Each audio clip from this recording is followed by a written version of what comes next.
ابھی میں نے آپ حضرات کے سامنے قرآن مقدس کی بہت ہی مشہور و معروف آیت کریمہ کی تلاوت کا شرف حاصل کیا ہے۔ اللہ رب العزت ارشاد فرماتا ہے وَمَا أَرْسَلْنَاكَ إِلَّا رَحْمَةً لِلْعَالَمِينَ، اے میرے پیارے رسول، ہم نے آپ کو رحمت للعالمین بنا کر کے بھیجا ہے۔ حضرات، اللہ رب العزت نے اشرف المخلوقات انسان کے لیے بے شمار نعمتیں پیدا فرمائی ہیں، اور انسانوں کی زندگی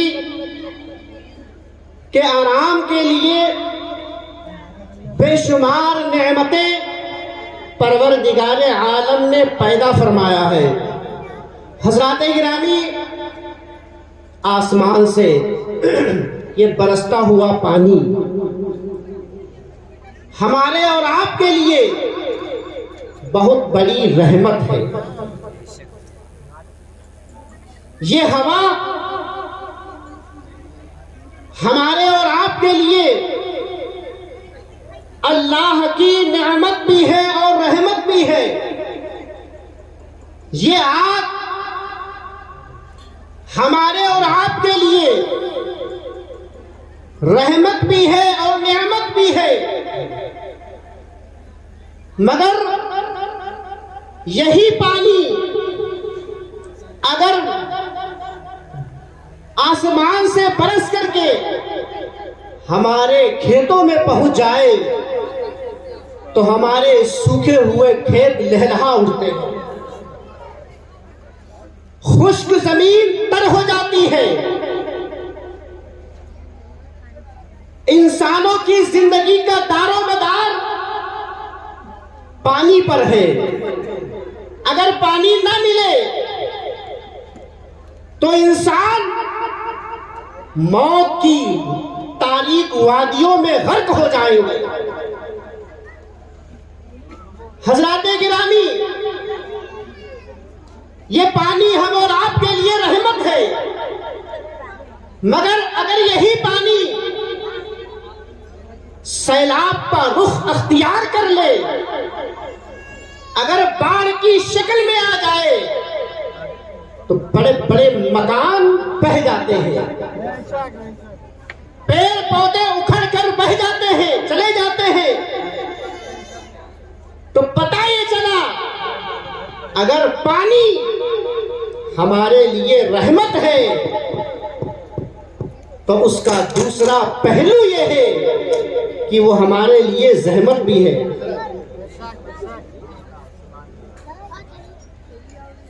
ہمارے لیے اگر پانی نعمت ہے، رحمت ہے، تو دوسرا پہلو اگر دیکھا جائے تو ہمارے لیے زحمت بھی ہے۔ یہ ہوا ہمارے اور آپ کے لیے رحمت ہے، اگر ایک سیکنڈ کے لیے ہوا بند ہو جائے تو دنیا کے تمام جاندار آنے واحد میں فنا ہو جائیں گے، مر جائیں گے۔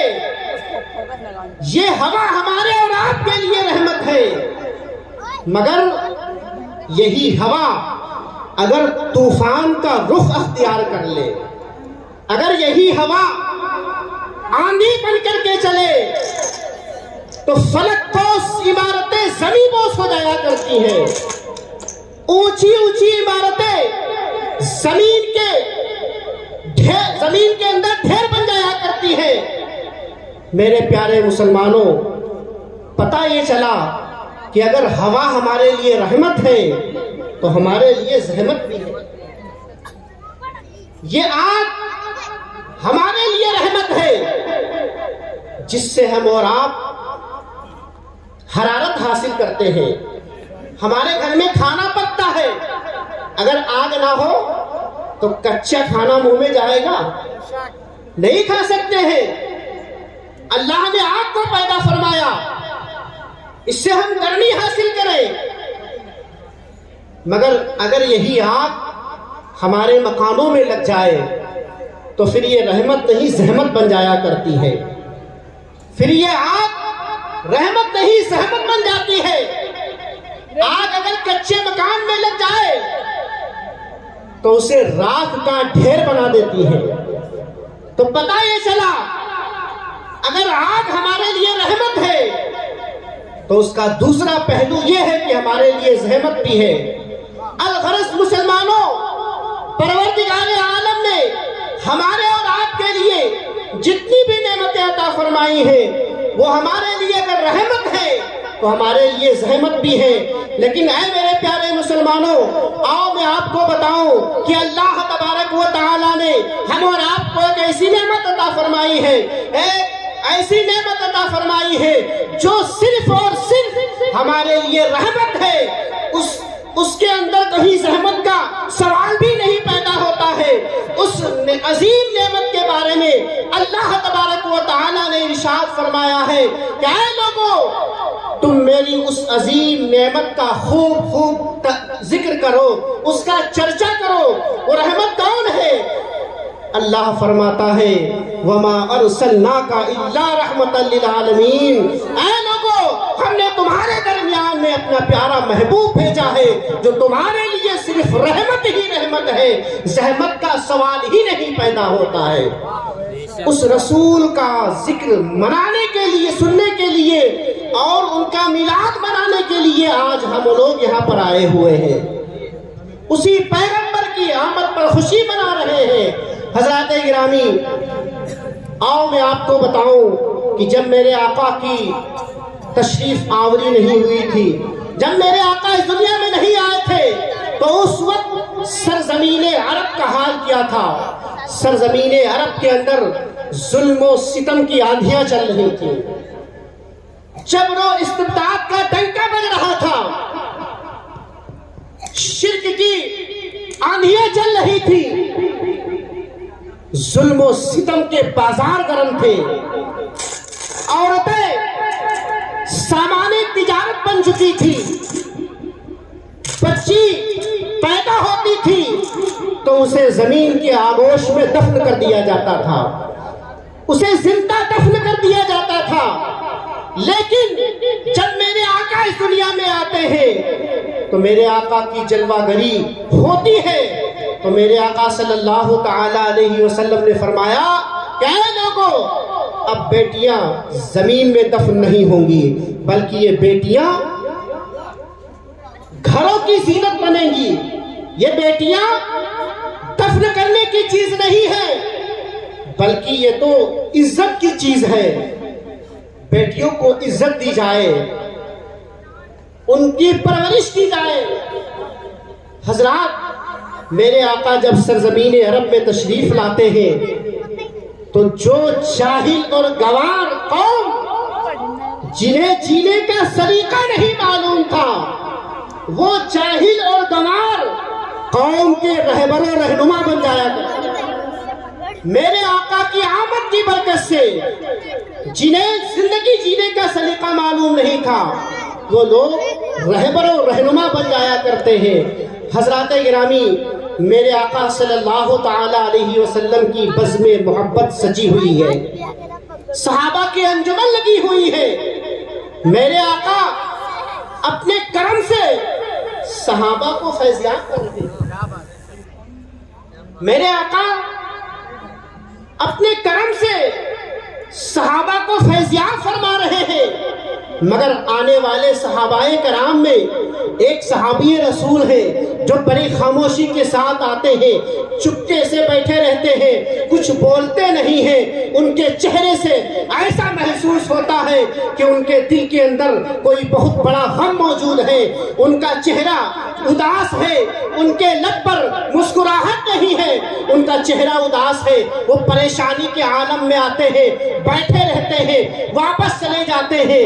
ایک دن میرے نبی نے، میرے پیغمبر نے اپنے اس غلام سے فرمایا کہ اے میرے پیارے صحابی، تم آتے ہو، بیٹھے رہتے ہو، کچھ بولتے نہیں ہو، کچھ کہتے نہیں ہو، آخر معاملہ کیا ہے؟ آخر اتنا پریشان کیوں نظر آ رہے ہو؟ ارے بتاؤ تو صحیح۔ ارے ہم تو دکھی دلوں کا مداوا بن کر کے آئے ہیں، ہم تو بے سہاروں کے سہارا بن کر کے آئے ہیں، اللہ اللہ حضرات گرامی میرے آقا صلی اللہ تعالی علیہ وسلم اپنے پیارے صحابی سے ارشاد فرماتے ہیں اور کہتے ہیں کہ اے میرے صحابی بتاؤ تو صحیح. حضرات گرامی میرے آقا نے جب ان کو تسلی دی, تھوڑا سا دلاسا دیا, تو وہ رونے لگے اور روتے روتے جب کچھ ان کی آواز رکی, ان کا دل تھوڑا سا سہم گیا, تو عرض کرتے ہیں یا رسول اللہ زمانے جاہلیت کی بات ہے, یا نبی اللہ اے میرے پیارے مسلمانوں ذرا سنجیدگی کے ساتھ میری بات کو سماعت کرتے کہ چلیے, تھوڑی دیر توجہ میری طرف رکھیے اور اپنے نبی کا ذکر سماعت کرتے چلیے. اللہ اللہ میرے پیارے مسلمانوں میرے آقا صلی اللہ تعالی علیہ وسلم سے وہ صحابی رسول کہتے ہیں یا رسول اللہ جب آپ اس کائنات میں تشریف نہیں لائے تھے, زمانے جاہلیت کی بات ہے, اس وقت کی بات ہے جب آپ اس دنیا میں آئے نہیں تھے, میری ایک شادی ہوئی تھی, ایک حسین و جمیل عورت سے شادی ہوتی ہے, ابھی شادی کے کچھ مہینے گزرتے ہیں, کچھ مہینوں کے بعد میری بیوی کے شکم میں میرا بچہ پڑھنے لگتا ہے, میں جو ہے تجارت کے لیے, میں کسی ضرورت کے لیے میں سفر کرنے لگتا ہوں اور اپنی بیوی کے پاس آیا. وہ صحابی کہتے ہیں یا رسول اللہ میں اپنی بیوی کے پاس آیا اور میں نے اپنی بیوی سے کہا اے میری شریک حیات میری کچھ وصیت ہے, میری کچھ باتیں ہیں سن لو. وہ بیوی کہتی ہے اے میرے شوہر بتائیے کیا بات ہے. کہتے ہیں کہ تمہارے شکم میں, تمہارے پیٹ میں میری اولاد پل رہی ہے, میں تمہیں وصیت کرتا ہوں اگر تمہارے یہاں جب بچی پیدا ہو, میں باہر جا رہا ہوں کئی سال کے بعد آؤں گا, اگر تمہارے پیٹ سے بچی پیدا ہو تو اسے دفن کر دینا, اور اگر بچہ پیدا ہو تو اس کی پرورش کرنا. اس بیوی کہتی ہے کہ ہاں میں آپ کی بات مانتی ہوں, اگر میرے یہاں بچہ پیدا ہوگا تو میں اس کی پرورش کروں گی, اگر بیٹی ہوگی تو میں اسے زمین کے آغوش میں دفن کر دوں گی, زندہ دفن کر دوں گی. اللہ اللہ میرے پیارے مسلمانوں اب وہ شوہر چلا جاتا ہے. وہ صحابی کہتے ہیں یا رسول اللہ میں سفر پر چلا جاتا ہوں. حضرات گرامی آنکھوں سے آنسوؤں کے سیلاب بھی جاری ہے. اللہ اللہ اب وہ سفر پر چلے گئے ہیں اور کچھ دنوں کے بعد ان کے گھر میں بیٹی پیدا ہوتی ہے, بیٹی پیدا ہوتی ہے, اور وہ بھی بیٹی بڑی خوبصورت بیٹی, سبحان اللہ, بڑی خوبصورت بیٹی, بڑی حسین و جمیل بیٹی, جس کے لب گلاب جیسے تھے, جس کا چہرہ چمکدار تھا. ماں نے دیکھا اتنی حسین بیٹی اور اپنے ہاتھوں سے اس کو دفن کروں, یہ کیسے گوارا ہوگا. وہ عورت اپنی اس بچی کو اپنی پڑوس میں ایک اس کی سہیلی تھی اس کے یہاں لے کر کے جاتی ہے اور کہتی ہے کہ اے میری بہن یہ میری بچی ہے, یہ راز ہے جو میں آپ کو بتانے آئی ہوں, مگر اس راز کو راز ہی رکھنا, کسی سے بتانا نہیں کہ یہ میری بچی ہے, اس کی پرورش کرنا, جو بھی خرچہ ہوگا میں تمہیں دے دوں گی. اللہ اللہ اب وہ بچی پڑوسی کے یہاں پرورش پا رہی ہے, اس کی پرورش ہو رہی ہے, دن میں آتی ہے اپنے گھر کے آنگن میں کھیلتی ہے, شام کو اپنے پڑوس میں چلی جاتی ہے. حضرات گرامی اسی طریقے سے وہ بچی پلنے لگی, کسی کو پتہ بھی نہیں چلا. حضرات گرامی جب کئی سالوں کے بعد اس کا شوہر آیا, وہ صحابی کہتے ہیں میں آیا تو میں نے اپنی بیوی سے پوچھا, میں نے اپنی بیوی سے پوچھا کہ اے میری شریک حیات ذرا مجھے خوشخبری تو دو, میرے یہاں بچہ پیدا ہوا تھا یا بچی. اس کی بیوی کہتی ہے تمہارے یہاں بچی پیدا ہوئی تھی, میں نے اس کو دفن کر دیا ہے. اللہ اللہ وہ بیوی کہتی ہے میں نے اس بچی کو دفن کر دیا تھا.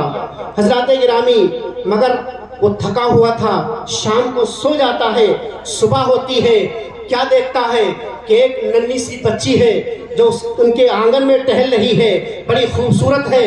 وہ صحابی کہتے ہیں میں نے جب اس کے چہرے کو دیکھا تو مجھے پیار آ گیا. میں اس بچی کو لیتا ہوں, اس سے پیار کرتا ہوں, اس کے رخسار کو بوسہ دیتا ہوں, اس کی پیشانی کو چومتا ہوں. میں نے اپنی بیوی سے پوچھا یہ بچی کس کی ہے, تو بیوی نے کہا یہ پڑوسی کی بچی ہے. اللہ اللہ, ایسے ہی وہ روزانہ آتی, بچی اس کے آنگن میں کھیلتی, اپنے آنگن میں کھیلتی, دن بھر جو ہے وہ کھیلتی, شام کو پڑوس میں چلی جاتی. حضرات گرامی ایسے ہی جب وہ اس اپنی بچی سے محبت کرنے لگا, حضرات گرامی وہ صحابی رسول کہتے ہیں میں ایمان نہیں لایا تھا, اس وقت کی بات ہے, یا رسول اللہ میں اپنی اس بچی سے جو ہے محبت کرنے لگا. جب اس کی محبت سے میں مانوس ہو جاتا ہوں, میری بیوی نے جب یہ منظر دیکھا تو ایک دن وہ میری بیوی کہنے لگی اے میرے شوہر, اے میرے شریک حیات, جس بچی سے آپ محبت کرتے ہیں, پیار کرتے ہیں, وہ آپ ہی کی بچی ہے, وہ آپ ہی کی بچی ہے. وہ صحابی کہتے ہیں اتنا سننا تھا کہ میرے نفس کا شیطان انگڑائی لے کر کے جاگ جاتا ہے, میرے نفس کا شیطان جاگ جاتا ہے. اور کہنے لگا کیا اے شخص یہ تیری بچی ہے, یہ جوان ہوگی, اس کی شادی کرنا پڑے گا اور تیرا کوئی دماد بنے گا, اور دماد کے آگے سر جھکاؤں یہ مجھے گوارا نہیں, دماد کے آگے سر جھکاؤں یہ مجھے گوارا نہیں ہے. حضرات گرامی سب سے زیادہ میلاد النبی منانے کا اگر کسی کو حق ہے منانا چاہیے, اور میرے نبی نے سب سے زیادہ اگر کسی پر احسان کیا ہے تو وہ عورتیں ہیں. ماں اور بہنوں کو سب سے زیادہ نبی کا میلاد منانا چاہیے. تمہارا حشر کیا تھا, تم کو زندہ دفن کر دیا جاتا تھا. آج نبی کی آمد جب ہوتی ہے, سرکار کا میلاد منایا جاتا ہے, تو تمہیں اپنے گھروں میں حضور کا جشن منانا چاہیے. اور میں اپنی ماں بہنوں کو کچھ بتانا چاہتا ہوں. اے میری ماں اور بہنوں, سب سے زیادہ اگر میرے نبی کا احسان ہے وہ تم پر ہے, تمہیں سب سے زیادہ آقا کا میلاد منانا چاہیے. مگر میلاد میں بھی اگر آ جائیں تو وہ اپنی گفتگو جاری رکھتی ہے. امریکہ میں ایک شخص تھا جس نے ایک مضمون اخبار میں دیا تھا کہ جو دنیا کا سب سے بڑا جھوٹ بتائے گا اسے منہ مانگا انعام دیا جائے گا. اب سارے جھوٹوں نے اپنا اپنا جھوٹ لکھا, سارے جھوٹوں نے اپنا اپنا جھوٹ لکھ دیا. سب سے آخر میں ایک جھوٹے نے لکھا کہ میں نے 4 عورتوں کو دیکھا کہ ایک جگہ بیٹھی تھی اور سب خاموش تھی. اس نے کہا یہ دنیا کا سب سے بڑا جھوٹ ہے کہ 4 عورتیں ایک جگہ بیٹھ جائیں خاموش رہیں, یہ سب سے بڑا جھوٹ ہے. تو میرے پیارے اسلام کی بہنیں, آپ سب سے زیادہ اپنے آقا کا میلاد منائیں. اور میلاد کیسے منائیں گی؟ آپ پردہ کیجئے اور پردے میں رہ کر کے آپ 2 رکعت نماز شکرانے کی آپ ادا کیجئے, اور اللہ کی بارگاہ میں دعا کیجئے کہ اے میرے رب, تو نے اپنا محبوب ہمیں عطا فرمایا ہے, اور میرے آقا تو سب کے لیے رحمت بن کر کے آئے ہیں, مگر ہماری اور آپ کی خوش نصیبی ہے کہ اللہ نے ہمیں اپنے محبوب کا امتی بھی بنایا ہے اور ان کا کلمہ پڑھنے والا بھی بنایا ہے. ہم سب اپنے نبی کا کلمہ بھی پڑھتے ہیں, تو سب سے زیادہ ماں اور بہنوں کو نبی کی آمد پر خوشیاں منانا چاہیے. آج تمہارے پردے کو چھینا جا رہا ہے, آج تمہارے نقاب پر پابندی لگائی جا رہی ہے, آج تمہارے حجاب کو اتارا جا رہا ہے.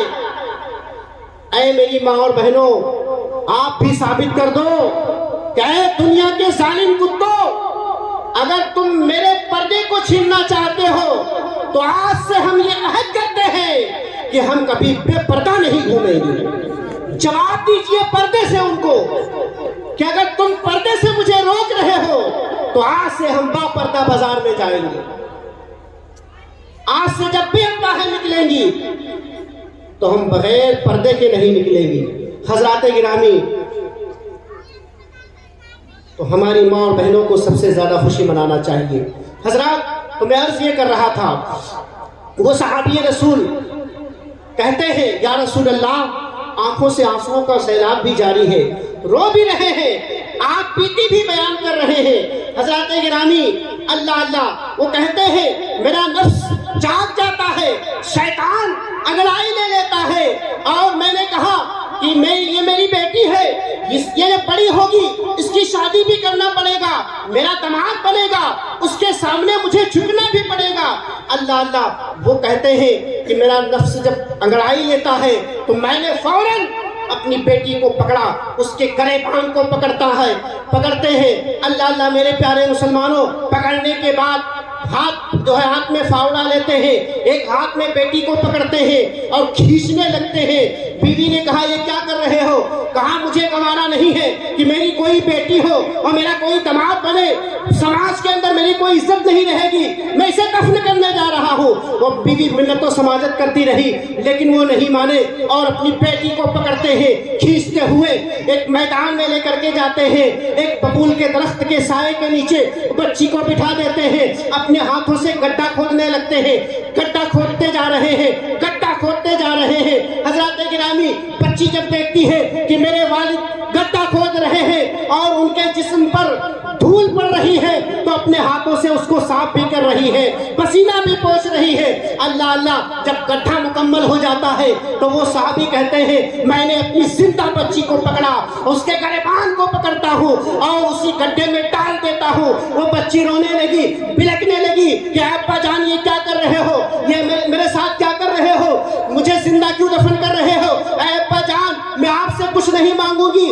میں آپ سے کھانا نہیں مانگوں گی. وہ بچی کہتی ہے میں آپ سے کھلونا نہیں مانگوں گی. اے ابا جان، مجھے میری جان کو بخش دیجئے، میری جان کو بخش دیجئے. اے ابا جان، ایسا کام مت کیجئے. اللہ اللہ، وہ صحابی کہتے ہیں میرا نفس انگڑائی لے چکا تھا، شیطان مجھ پر حاوی تھا، میں نے کچھ نہیں سنا، ذرہ برابر اس کی باتوں کا کچھ اثر نہیں ہوتا ہے. میں نے اس کو گڈھے میں ڈالا اور اس کے بعد مٹی ڈالنا شروع کر دیا، یہاں تک کہ جب کمر تک مٹی پہنچ جاتی ہے وہ بچی مایوس ہو جاتی ہے. پھر مٹی ڈالتے رہے جہاں تک کہ گردن تک جب اس کے مٹی پہنچ جاتی ہے، اب اس کی امید جو ہے امید کی کرن ختم ہو جاتی ہے. اللہ اللہ، وہ بچی جب یہ سمجھتی ہے کہ اب میں مر جاؤں گی، مجھے دفن کر دیا جائے گا، تب وہ بچی آواز دیتی ہے اے میرے پروردگار، کہاں ہے تیرا رحمت للعالمین والا پیارا نبی، کہاں ہے تیرا پیارا نبی، بھیج دے دنیا میں تاکہ آج میں تو مر رہی ہوں، میرے بعد کوئی بچی زندہ دفن نہ ہو. وہ بچی پکار کر اللہ کی بارگاہ میں کہہ رہی ہے اے میرے پروردگار، بھیج دے اپنا پیارا رسول تاکہ ہماری وہ حفاظت کرے، بھیج دے اپنا پیارا نبی، اپنا رحمت والا نبی بھیج دے تاکہ ہم بچیوں کی جان بچ جائے، ہماری جان بچ جائے. اللہ اللہ، اس بچی کی دعا نکل رہی تھی مگر وہ جو اس کا باپ تھا اس کے دل کے اندر ذرہ برابر کوئی فرق نہ پڑا، اس نے اپنی بچی کو زمین کے حوالے کر دیا، زندہ دفن کر دیا، زندہ دفن کر دیا. حضرات گرامی، میرے آقا صلی اللہ تعالی علیہ وسلم نے جب اتنا پیارے صحابی سے سنا تو کہتے ہیں اے میرے پیارے صحابی، اب سنو، میری بات سنو. اے میرے پیارے صحابی سنو، اب کوئی بھی بچی زندہ دفن نہیں ہوگی. میرے آقا کی حدیث شریف سنیے، میرے نبی نے ارشاد فرمایا کہ اے میرے صحابی، اگر کسی کے ایک بچی ہو اور وہ اس اپنی بچی کی تربیت اچھے سے کرے، پرورش کرے، اور جب وہ بچی جوان ہو جائے اس کی شادی کر دے، میرے نبی نے ارشاد فرمایا ہے وہ انسان جنتی ہو گیا، وہ جنت کا حقدار بن گیا. اب بچیوں کے وسیلے سے والدین جنتی ہو رہے ہیں. سبحان اللہ. پہلے بیٹی کو منحوس سمجھتے تھے، لیکن آج بیٹی ہمارے لیے رحمت ہے. اور اس کا اندازہ ہر والدین کو ہوتا ہے. آپ چاہے جتنے تھکے ماندے کام کر کے باہر سے آئے, پھاوڑا چلا کر کے آئے, دن بھر کھیت میں کام کریں, شام کو چاہے جتنا کسی سے لڑائی جھگڑا ہو, موڈ خراب ہو, شام کو جب اپنے گھر آئیں گے اور آپ کی ننھی بچی آپ کے گلے سے لپٹ جائے تو ساری تھکان, سارا غم دور ہو جاتا ہے, ساری تھکان دور ہو جاتی ہے. تو اب بچیاں رحمت ہیں ہمارے لیے, زحمت نہیں ہے, ہمارے لیے رحمت ہے. تو میرے آقا صلی اللہ تعالی علیہ وسلم رحمت للعالمین بن کر کے اس کائنات میں تشریف لائے ہیں. اے مسلمانوں, میں آپ سے ایک بات اور عرض کر دوں, میں آپ سے ایک بات اور عرض کر دوں, اور اس وقت ضرورت کی بات ہے کہ ماں باپ کتنی محنت سے بچوں کو پالتے ہیں, دن بھر محنت مزدوری کر کے اپنے بچوں کا پیٹ بھرتے ہیں, ان کے لیے مکان بناتے ہیں, ان کے لیے, ان کی تعلیم کے لیے, ان کی تربیت کے لیے کتنی محنتیں کرتے ہیں. مگر آج جب وہی نوجوان بچہ 22 سال کا ہو جاتا ہے, جب جوانی کی دہلیز پر قدم رکھتا ہے, تو وہ اپنے ماں باپ کے احسان کو بھول جاتا ہے اور باپ سے کہتا ہے کہ میں اب پلسر گاڑی لوں گا, اور پلسر گاڑی لینے کے بعد, اپاچے لینے کے بعد 150 کی اسپیڈ میں راستے پر گھومتا ہے, اور گھومنے کے بعد خبر یہ ملتی ہے, گھر فون آتا ہے کہ لڑکے کا ایکسیڈنٹ ہو گیا. اب بتائیے, جس ماں باپ نے تمہیں اتنی محنت سے پالا ہے, جب ان کے کانوں میں یہ آواز پہنچتی ہے کہ لڑکے کا ایکسیڈنٹ ہو گیا ہے, تو ان کے دل پر کیا گزرتی ہوگی, کیا ان کے دل پر گزرتی ہوگی کہ ہمارا 20 سال کا نوجوان بچہ اتنی اسپیڈ سے گاڑی چلا رہا تھا کہ اس کا ایکسیڈنٹ ہو گیا ہے. میرے پیارے مسلمانوں, وہ ماں جب تم اس کے شکم میں تھے تو قدم رکھتی تھی تو بہت آہستہ سے رکھتی تھی کہ کہیں اس کو تکلیف نہ پہنچ جائے. جب تم شکم میں تھے تو ماں جب پیر رکھتی تھی زمین پر تو بہت آہستہ سے رکھتی تھی کہیں تجھ کو جھٹکے نہ محسوس ہو. اس ماں کو کتنی تکلیف ہوگی جب تیرا انتقال ہو جائے گا, ایکسیڈنٹ میں تو دنیا سے چلا جائے گا. اللہ کے واسطے مسلمانوں, میں آپ سے کہنا چاہتا ہوں, نبی کے میلاد میں آئے ہو, کہ گاڑیاں چلایا کرو تو بہت قاعدے سے چلایا کرو. تمہارے ماں باپ جب تک تم نہیں آتے ہو کھانا نہیں کھاتے ہیں, انتظار میں رہتے ہیں میرا بچہ آتا ہوگا, اور تم کیا کر رہے ہو وہاں؟ ماں باپ کو بھول کر کے ایکسیلیٹر پر تمہارا ہاتھ ہے, تم کو سمجھتے ہی نہیں ہو. یہ زندگی بار بار نہیں ملتی ہے, زندگی بار بار نہیں ملتی ہے, ایک بار اللہ تبارک و تعالی عطا فرماتا ہے. تو میرے پیارے مسلمانوں, گاڑی کا صحیح استعمال کیا کرو, موبائل کا صحیح استعمال کیا کرو, اور غلط جو طریقے ہیں جو آپ نے اپنایا ہے, وہ چاہے جو بھی لت ہو, چاہے وہ غلاظت ہو, چاہے وہ دنیا کی گندگی ہو, جو آپ کر رہے ہیں, تمہارے ماں باپ کی عزت خراب ہوتی ہے. میرے پیارے, ایسے کام مت کیا کرو. جب آپ نشہ کرتے ہو تو لوگ کیا کہتے ہیں کہ فلاں کا بچہ ایسا کر رہا ہے, تو ماں باپ کو کتنی تکلیف ہوتی ہے, ہوتی نہیں ہوتی ہے؟ اگر ہوتی ہے تو آپ حضرات اپنے نبی کے نام پر کہہ دیں یا رسول اللہ. آپ لوگ سب سن رہے ہیں, سمجھ میں آ رہی بات؟ ماں باپ کو کتنی تکلیف ہوتی ہے کہ جب کوئی بچہ شرابی بن جاتا ہے, جواری بن جاتا ہے, جب کوئی بچہ گناہوں کے